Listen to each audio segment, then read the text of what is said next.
But I ask you guys, let's come together in prayer, because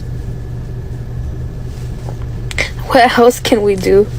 Spread the word, share resources, let people know they have rights. Super important. There's a new act that's going to get passed called the Lakeland Riley Act. Innocent until proven guilty doesn't exist. You can be charged for a crime and be immediately deported even if you're not proven guilty. So there is a huge incentive for ICE officers to charge you for crime. No matter what, no matter how aggressive they are being, do not be aggressive back. Do not resist. Do not give them any reason to charge you with a crime. If someone is there that can film the interaction between you and ICE, even better, so that there is evidence that you are not being aggressive. And now a little disclaimer, because I am Latina and I am scared of our racist government. I am not an undocumented immigrant. I am a US citizen. Brothers and sisters, now Latinos are calling out on black people to come and help them, because the mass deportation has begun in the US and they are living their life in fear.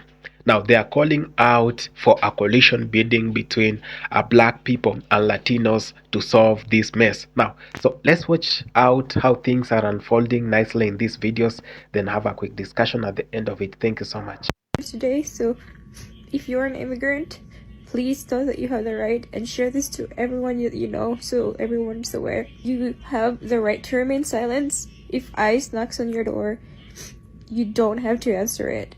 Do not consent to any searches if they do not have a warrant signed by a judge. They don't even have the right to be in your property, so please remain silent. Do not sign any documents, especially if you do not understand. If you are in public and ICE stops you, please remain silent. You do not have to disclose your immigration status. They do not have the right to search your belongings or your bag without a warrant. You do not have to answer their questions. Please do not give them information that they can use against you. Share this information to people that you know, your friends, your family, especially if they are undocumented immigrants. Please stay on the lookout.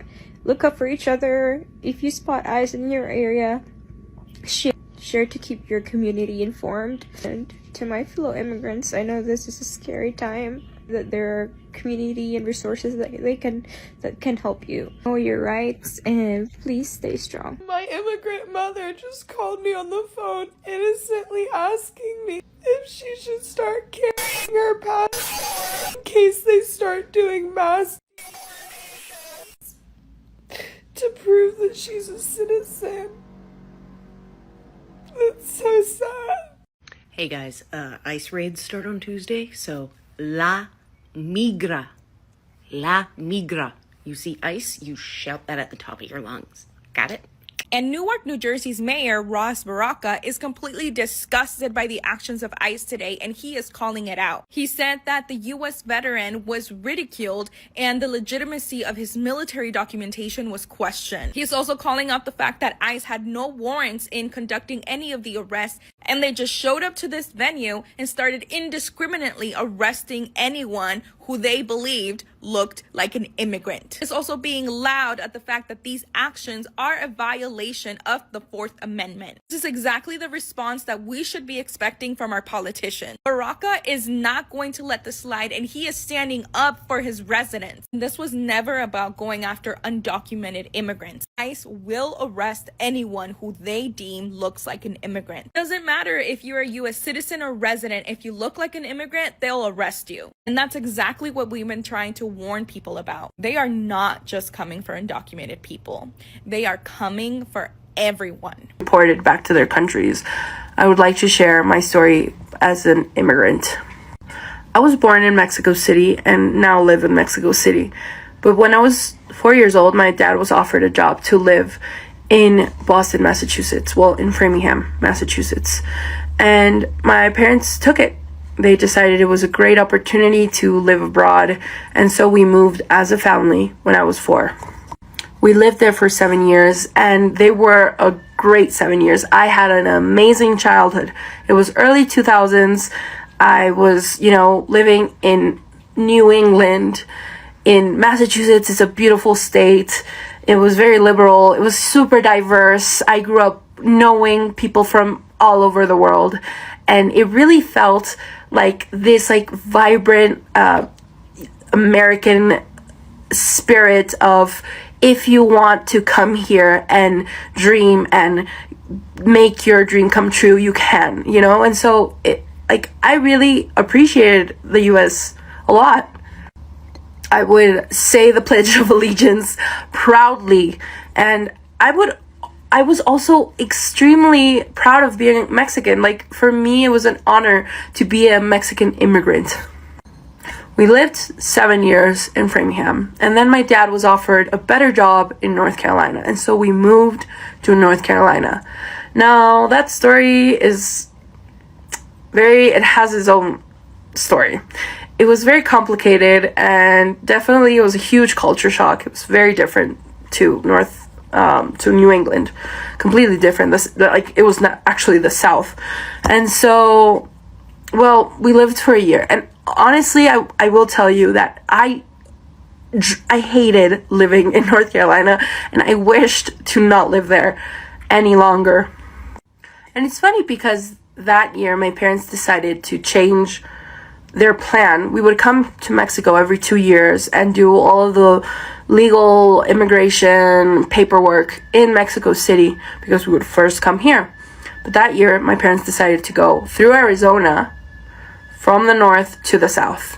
And so our date to go to the embassy was going to take place in Nogales in the north, in the border.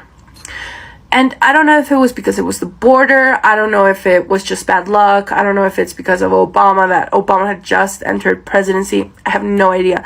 But the point is that year, my father did not have a paper.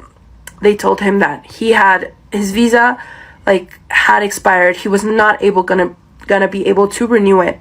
And he would have to live in his country of origin for a year before he reapplied for that same visa. And because my dad didn't have the paperwork to be able to apply for another visa and not have that happen, they told him that they were going to cancel our visas. And so even though he asked for an extension, he said, no, I have this paperwork. I could go back in my house and bring it. The consulate said no and took our visas, canceled them, and told us that we would have to wait a year.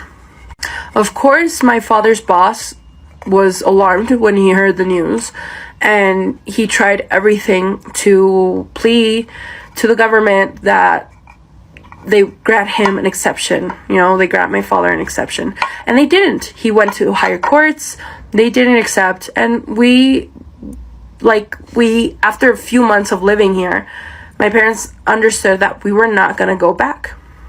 And so they put all of our stuff into storage units.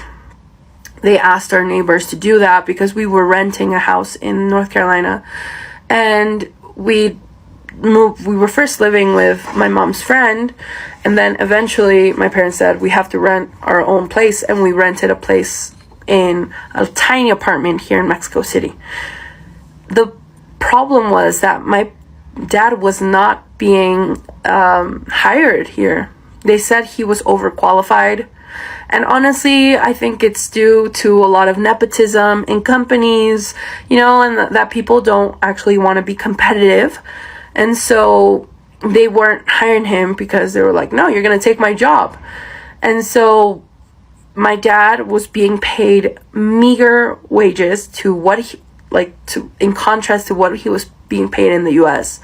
And my mom had to start working to be able to make ends meet. They had put us in private schools here in Mexico because the public system is not that good.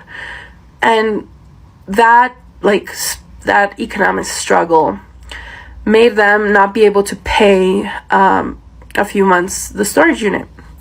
And so my dad was notified that the storage company had sold our storage unit. And I remember when my mother sat my brother and I down and told us that news. I remember asking her, what about my dolls? What about my photo albums, my childhood photo albums? What about, and I would ask her all of these things that don't really have monetary value, but are very valuable to a person. And she said, everything is gone. We have nothing anymore. And that year was funny because that trip that we had made, my dad didn't want to travel. We didn't want to pay for luggage. So he said that we could only bring our handheld luggage. And so we had traveled super light. And so I didn't have, like, the things that I had brought were, like, I brought my Twilight books, you know? Like, now thinking about it, I was like, oh, I would have brought so many other things. And even though that was extremely painful and it still kind of stings, it's still very terrible. One of the really, really difficult things that I had to live through was having to integrate my identity, you know? In the US, I had been a Mexican immigrant. I was proud of being a Mexican. I was like, for me, being from Mexico was awesome. I loved talking about Dia de los Muertos, you know, like really exemplifying our culture, whatever. Even though what I learned was not like completely authentic because I didn't grow up here, but I was definitely proud of being Mexican. But I was also like super proud of being an immigrant and being an immigrant in the US. Like for me, that was a great thing. I didn't see the US as a terrible thing because it was still the time when, you know, like we all believed that the US was a champion and was amazing and that, you know, they were doing amazing things. And so here in Mexico, the view is a bit different, you know. We have very, like, it's a complex theme to talk about, you know, how Mexicans perceive the US, but there's a lot of resentment to the US, a lot. And I lived through that, like, in the first person. I was even told one time that I wasn't Mexican because I hadn't grown up there, which I understand.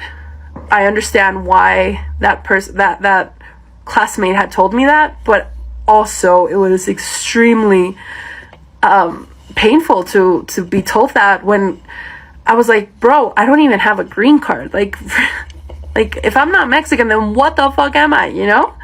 And so, I don't know. Now that I see what's going on, my heart really goes out to all of the immigrants that are going to come back to their countries. It's not an easy process to come back. There's a lot of culture shock. It's not, because the country that you left is not the same when you come back. And you as a person are not the same as when you come back. So it's going to be a difficult time for a lot of people. It's going to be very painful. But I really hope that all of you understand that there is hope, that even if you lose everything, you will be able to build it back. And you can build it back here in Mexico. Like, there is a way. But it does take a lot of resilience. It's not easy. Sometimes your family sometimes doesn't entirely embrace you. But I would say, like, if you have friends, reach out to them. And also try to build community with other people that have lived through similar things. Now I think it's going to be a lot more common. When I came back, I didn't know anybody that had lived through that.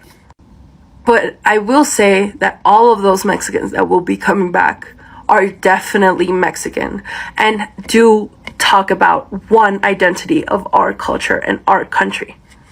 The topic of solidarity between Black folks and Palestinians has existed since the inception of the State of Israel and the Nakba, and the issue of Black and Palestinian liberation not only mirror each other but are inextricably linked in their histories. Support for the freedom of Palestinians has been an element of the Black Panther Party, of the Black Lives Matter movement, of the ending of apartheid in South Africa.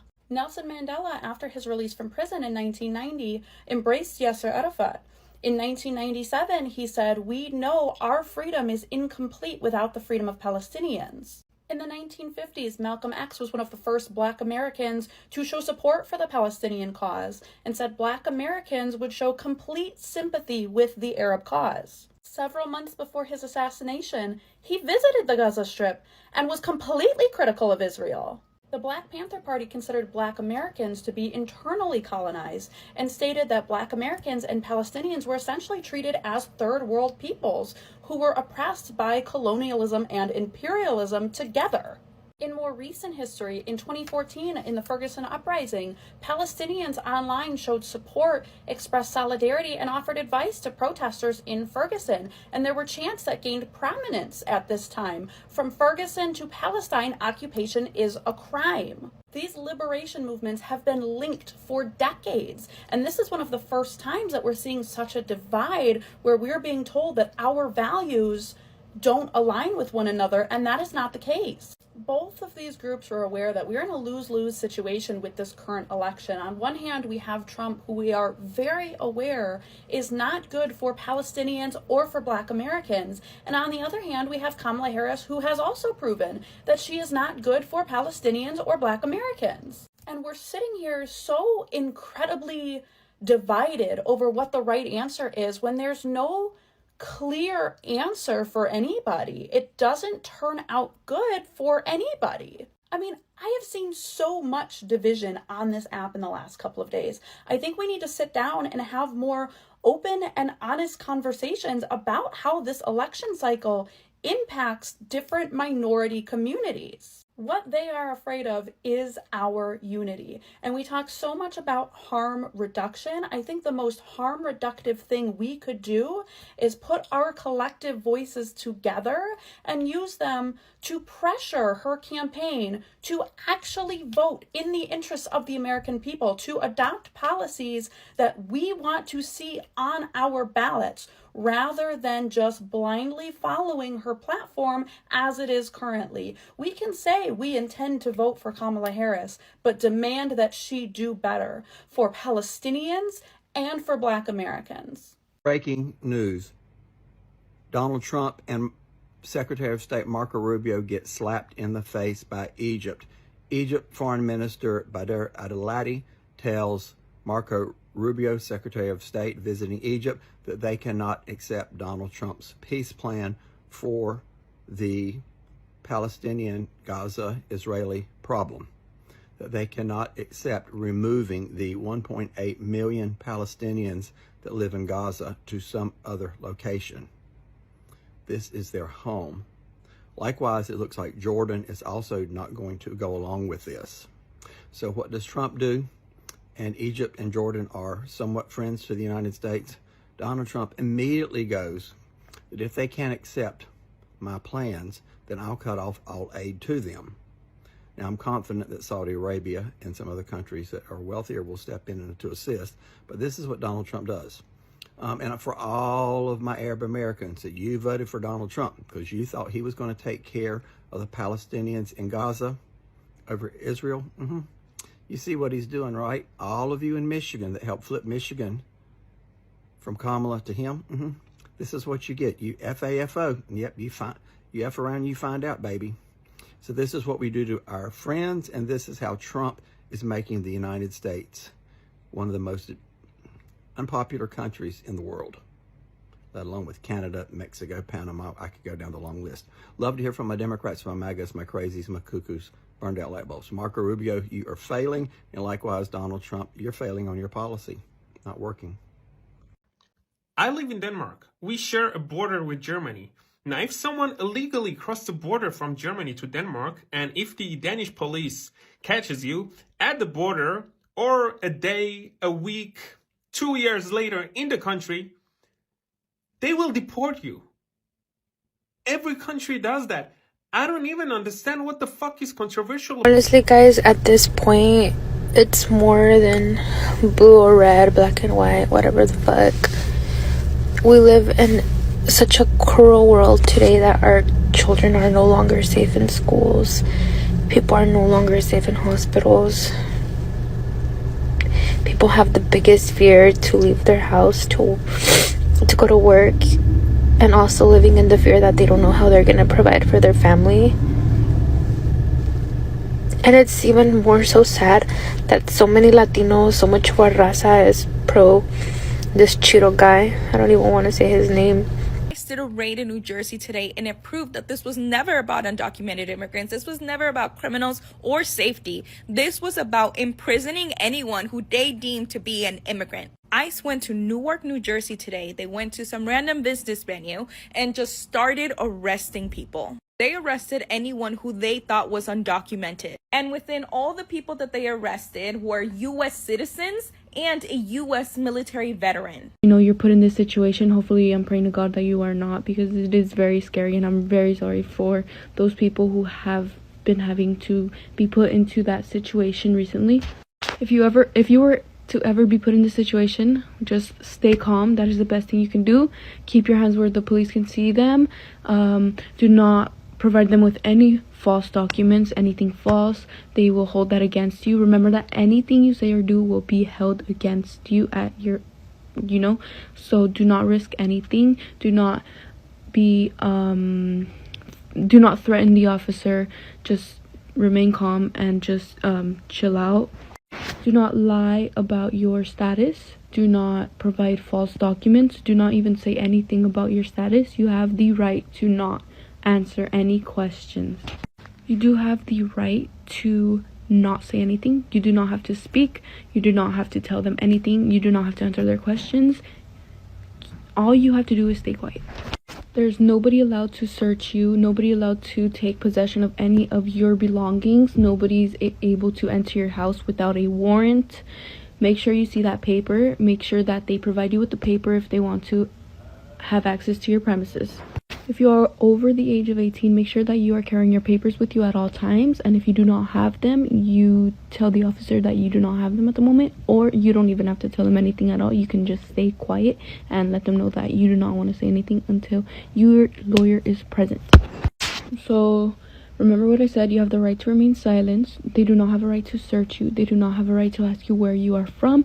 If you are arrested or detained, you do not have to talk to them. You do not have to say anything. Also, you are required a lawyer. So I decided to keep my daughter home because she had a little bit of a fever. So I go across the street to Walgreens to grab her some Tylenol. I see 3 undercover cops. They look like undercover cops to me, but I didn't think none of it. So I left Walgreens. I went to 7-Eleven real quick to grab me a French vanilla frappuccino real quick. So I go in there. I see 4 more of these. Right. So I asked one of them, I was like, hey, are y'all undercover cops? Because I just seen like a couple of y'all up the street at Walgreens. And he was like, something like that. He was like, we're here from out of town working. He was like, but, have a great day. You could tell he wasn't trying to tell me too much. But I was being nosy as hell at this point. So tell me why I get home. My neighbors are immigrants, right? They packing their shit up. They've been packing their shit up for the last 3 days. They said that they're moving to the Southlands area because they are, tired of seeing these Venezuelans over here, lurking around late at night. And I don't see them over here. But when I do my comedy shows and I get home late at night, that's when I be seeing these motherfuckers lurking around. So I be having my taser, my pepper spray on that, and I hurry up and I run to the house because my son be watching my daughter for me when I be doing my shows. So it hit me.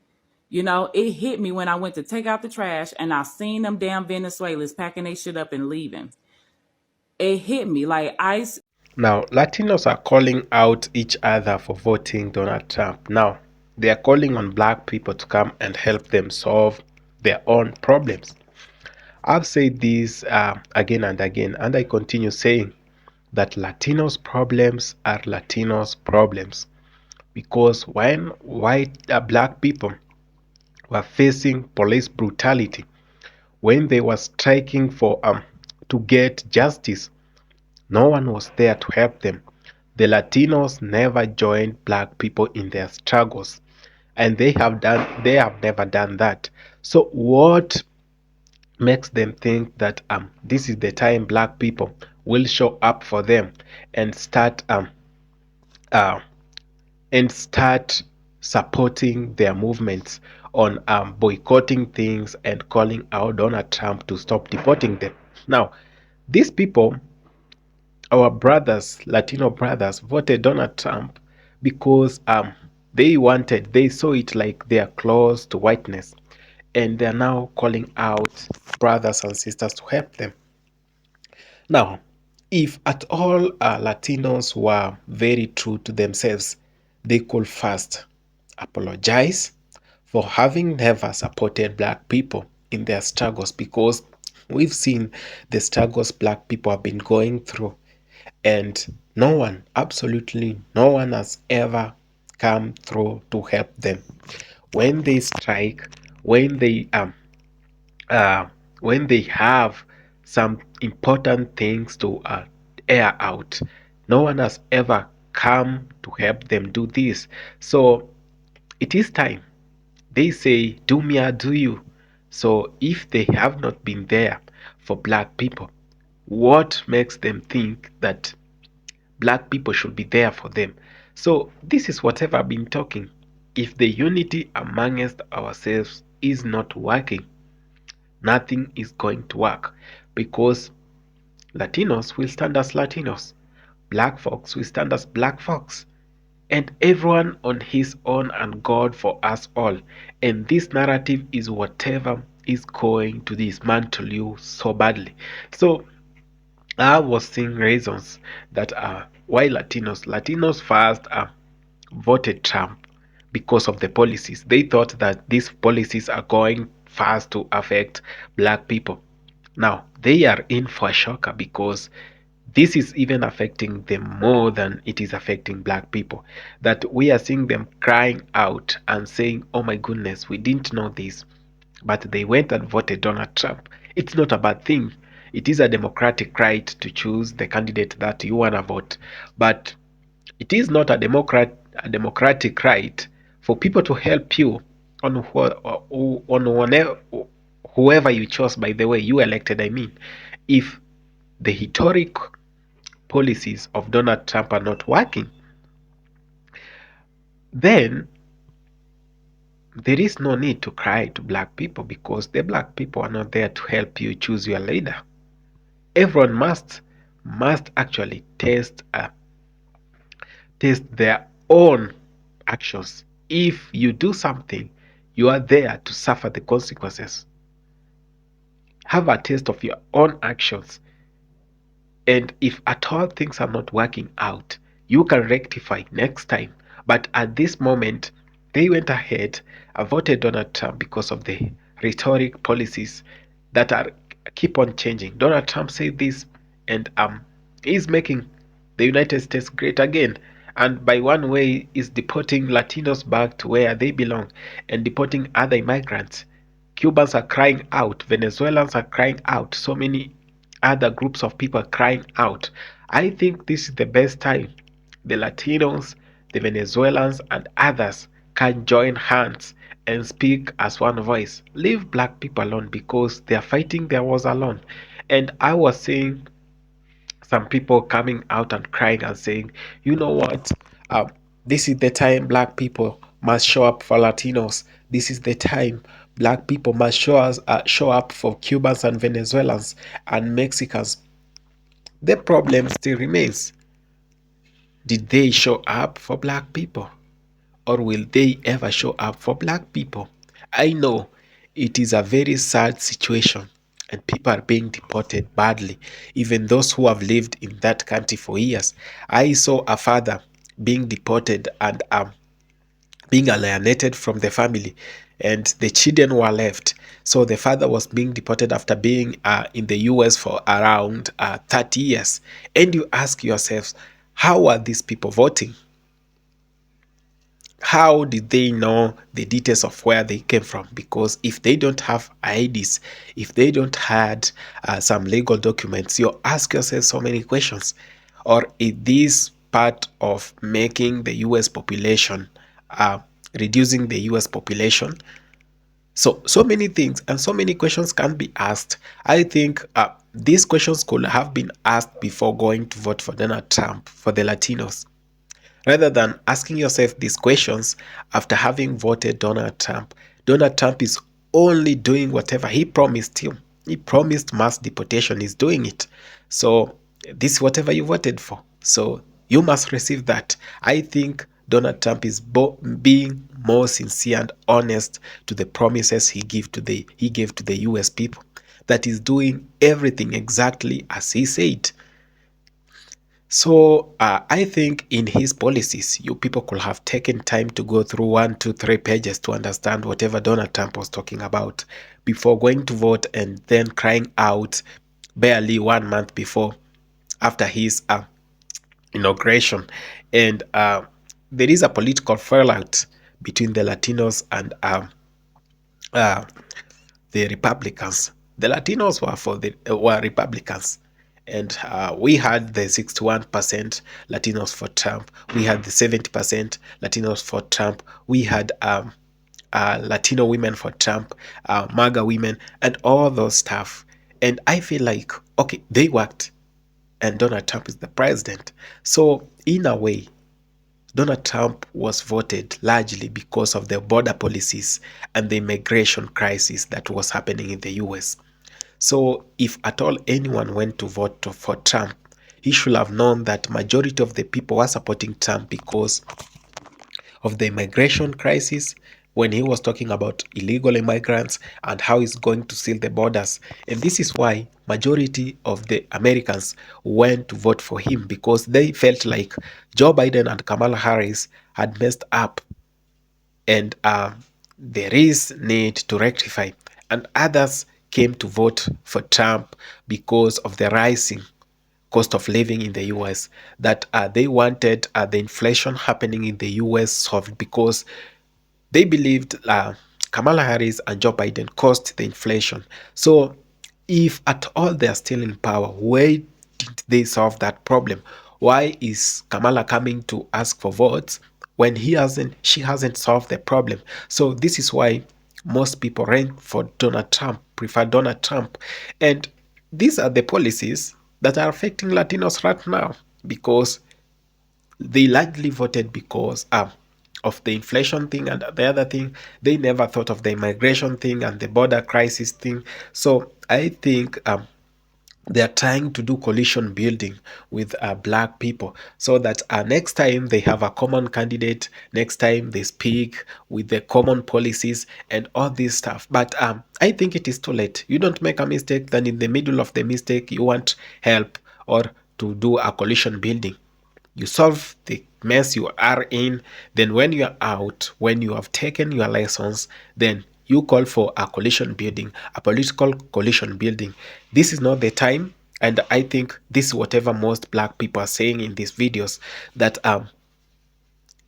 taste your own, have a taste of your own actions, that you did this, regret about it when you're suffering about it.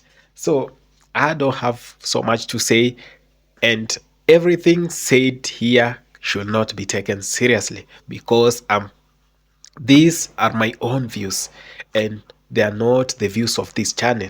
They are not the views of black people. These are my views according to whatever I've been seeing happening. So do not mistake and do not take this with so much seriousness, Latinos. Apologize if the truth hurts. And sometimes we need to tell our own brothers the truth so that they might get out of the slumber. And this is the time. So if you're first time on this channel, please consider subscribing, share, like, and comment on this video. I love you all.